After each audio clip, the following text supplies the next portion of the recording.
कृत्रिम बुद्धिमत्ता अत्यधिक मात्रा में ऊर्जा का उपभोग करती है। जैसे जैसे एआई बढ़ रहा है वैसे वैसे एआई कंपनियों का कार्बन फुटप्रिंट भी बढ़ रहा है। एआई उछाल अमेरिकी पावर ग्रिड पर बड़ा दबाव डाल रहा है।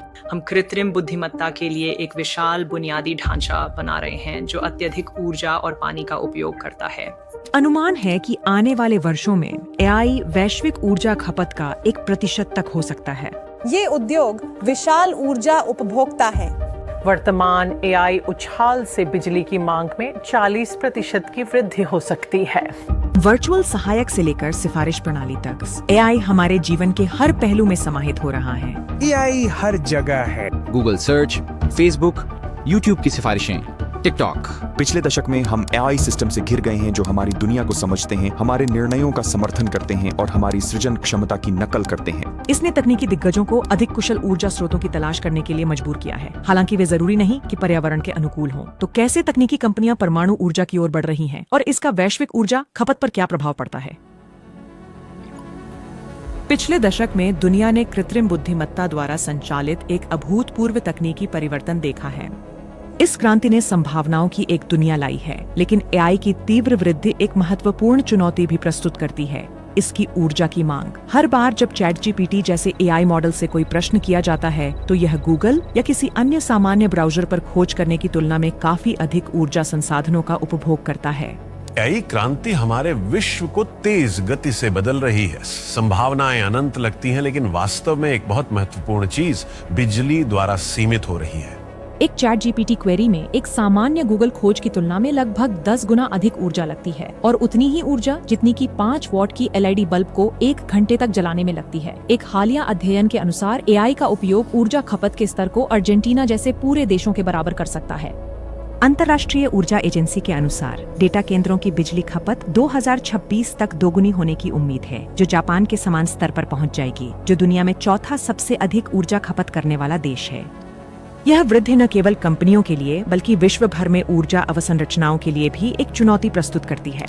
गूगल, माइक्रोसॉफ्ट और अमेजन जैसी प्रमुख टेक कंपनियों ने आवश्यक ऊर्जा की पहुंच सुनिश्चित करने के लिए कदम उठाने शुरू कर दिए हैं। शक्ति के लिए बेताब एआई कंपनियां परमाणु विकल्प की ओर देख रही हैं। इस बुधवार अमेजन ने कहा कि वह परमाणु ऊर्जा में $500 मिलियन का निवेश करेगा। उन्होंने ओह परमाणु ऊर्जा संयंत्रों से बिजली खरीदने की योजना का खुलासा किया है। इस बढ़ती मांग के जवाब में कई कंपनियां अपनी ध्यान परमाणु ऊर्जा की ओर मोड़ रही हैं। मार्च में गूगल ने पेंसिल्वेनिया में एक परमाणु डेटा केंद्र का अधिग्रहण किया और माइक्रोसॉफ्ट ने 3 माइल आइलैंड परमाणु ऊर्जा संयंत्र को पुनः सक्रिय करने के लिए एक समझौते पर हस्ताक्षर किए, जो अमेरिका के इतिहास में सबसे खराब परमाणु दुर्घटना का स्थल है।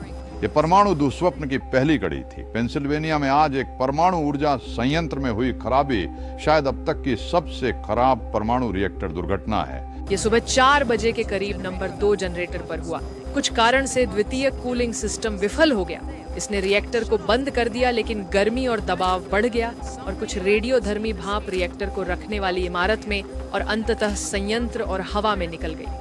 इसके अतिरिक्त गूगल की योजना 7 छोटे परमाणु रिएक्टर बनाने की है, जो 2035 तक चालू होने की उम्मीद है। यह प्रवृत्ति परमाणु ऊर्जा के प्रति सार्वजनिक धारणा में एक महत्वपूर्ण बदलाव को दर्शाती है, जिसे चेरनोबिल और फुकुशिमा आपदाओं के बाद से डर और विवादास्पद माना गया है। हाल ही के एक सर्वेक्षण से पता चला है कि परमाणु ऊर्जा के लिए समर्थन 1 दशक से अधिक समय में अपने उच्चतम स्तर पर है, विशेष रूप से मिलेनियल्स और जनरेशन जेड के बीच। ये जनसांख्यिकी परमाणु ऊर्जा के प्रति अधिक खुली प्रतीत होती है, आंशिक रूप से परमाणु दुर्घटनाओं के जोखिम के साथ कम संबंध के कारण। जैसे जैसे जलवायु परिवर्तन के बारे में चिंताएं बढ़ती हैं, परमाणु ऊर्जा खुद को एक व्यवहार्य विकल्प के रूप में प्रस्तुत करती है, जो हानिकारक उत्सर्जन के बिना बिजली उत्पन्न करने में सक्षम है। इसके संभावित लाभों के बावजूद परमाणु ऊर्जा चुनौतियों से मुक्त नहीं है। परमाणु संयंत्रों का निर्माण महंगा है और इसमें महत्वपूर्ण देरी हो सकती है। छोटे मॉड्यूलर रिएक्टर जैसी नई तकनीकों को अभी भी नियामक स्वीकृति की आवश्यकता है। हालांकि तकनीकी क्षेत्र की प्रमुख हस्तियां जैसे बिल गेट्स और सैम ऑल्टमैन परमाणु पहलों में निवेश कर रहे हैं, जो परमाणु ऊर्जा में दीर्घकालिक समाधान के रूप में उद्योग की नई रुचि का संकेत देता है। मुझे लगता है कि हम अगले कुछ वर्षों में परमाणु संलयन को काम करने में सफल होंगे, और महत्वपूर्ण रूप से न केवल एक वैज्ञानिक प्रदर्शन के रूप में बल्कि अविश्वसनीय रूप से सस्ती ऊर्जा के रूप में और वैश्विक स्तर पर। इसके अलावा परमाणु ऊर्जा को अन्य नवीकरणीय स्रोतों जैसे सौर और पवन ऊर्जा के साथ मिलाकर एक अधिक संतुलित दृष्टिकोण प्रदान किया जा सकता है।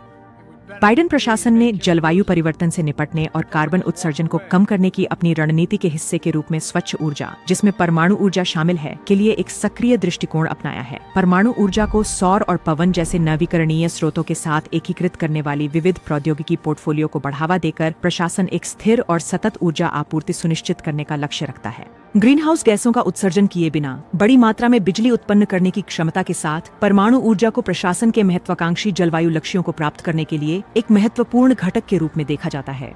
संयुक्त राज्य अमेरिका में लगभग 100 परमाणु रिएक्टर राष्ट्रपति जो बाइडेन द्वारा निर्धारित ग्रीन हाउस गैस उत्सर्जन के लक्ष्यों को पूरा करने के लिए बिल्कुल आवश्यक होंगे।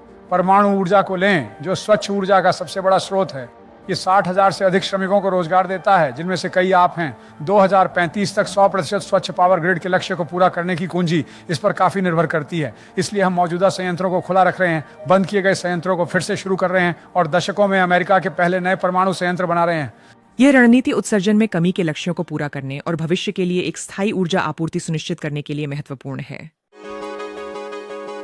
हाल की तकनीकी क्रांति में एक प्रमुख प्रश्न उठता है, एआई और ऊर्जा खपत के संबंध में ऊर्जा आवश्यकताओं और स्थिरता के बीच संतुलन कैसे प्राप्त किया जाए। जैसे जैसे टेक कंपनियां नई एआई क्षमताओं का विकास करती हैं, पावर ग्रिड पर दबाव बढ़ेगा। अनुमानों से पता चलता है कि यदि एआई को विश्व स्तर पर अपनाया गया तो वर्तमान ऊर्जा प्रणालियां इस भार का समर्थन नहीं कर पाएंगी।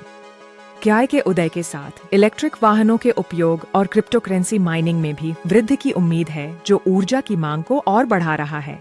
पहली बार अमेरिका में बेचे गए सभी कारों में से 5% से अधिक पूरी तरह से इलेक्ट्रिक हैं। कई वर्षों से इलेक्ट्रिक वाहन की बिक्री बढ़ रही है और गैस की कीमतें आसमान छूने के कारण मांग बढ़ रही है। टेक कंपनियां न केवल अपनी ऊर्जा क्षमता सुरक्षित करने की कोशिश कर रही हैं, बल्कि अन्य कंपनियों के लिए ऊर्जा प्रदाता बनने के अवसरों की भी खोज कर रही हैं, जिससे परमाणु ऊर्जा के आसपास एक द्वितीयक बाजार बन रहा है।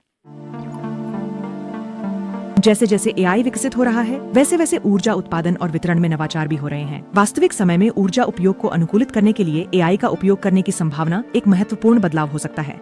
एआई संचालित ऊर्जा प्रबंधन प्रणालियां ऊर्जा की मांग का पूर्वानुमान और प्रबंधन अधिक कुशलता से कर सकती है, जिससे मौजूदा बुनियादी ढांचे पर दबाव कम होता है। ओपनएआई जैसी कंपनियां ऊर्जा क्षेत्र में कृत्रिम बुद्धिमत्ता के एकीकरण की संभावनाओं का अन्वेषण कर रही हैं, जिससे एक फीडबैक लूप बनता है, जहां एआई न केवल ऊर्जा का उपभोग करता है, बल्कि इसे अधिक कुशलता से उत्पन्न और वितरित करने में भी मदद करता है। हालांकि कृत्रिम बुद्धिमत्ता प्रशिक्षण के लिए बहुत ऊर्जा खपत करती है, ये बहुत ऊर्जा बचाती भी है जब आप इसे उपयोग करते हैं। क्योंकि अंततः ये मॉडल को प्रशिक्षित करने के बारे में नहीं है, ये मॉडल का उपयोग करने के बारे में है। और चाहे वह स्वास्थ्य सेवा में हो या जलवायु प्रौद्योगिकी में हो या बस पावर ग्रिड चलाने में हो, कृत्रिम बुद्धिमत्ता के पास वास्तव में बहुत ऊर्जा बचाने का अवसर है। इन प्रौद्योगिकियों की वृद्धि गंभीर ऊर्जा चुनौतियां प्रस्तुत करती है, जिन्हें अनदेखा नहीं किया जा सकता। जैसे जैसे प्रौद्योगिकी आगे बढ़ती है, यह महत्वपूर्ण होगा कि तकनीकी विकास और पर्यावरण संरक्षण के बीच संतुलन पाया जाए, यह सुनिश्चित करते हुए कि डिजिटल क्रांति ऊर्जा संकट न बन जाए। इस चुनौती का हम कैसे जवाब देते हैं, यह आने वाले दशकों में एआई और ऊर्जा स्थिरता की सफलता को निर्धारित करेगा। इकोनॉमी मीडिया में आपकी राय हमारे लिए महत्वपूर्ण है। सब्सक्राइब करें और नीचे कमेंट्स में हमें बताएं कि आप क्या सोचते हैं।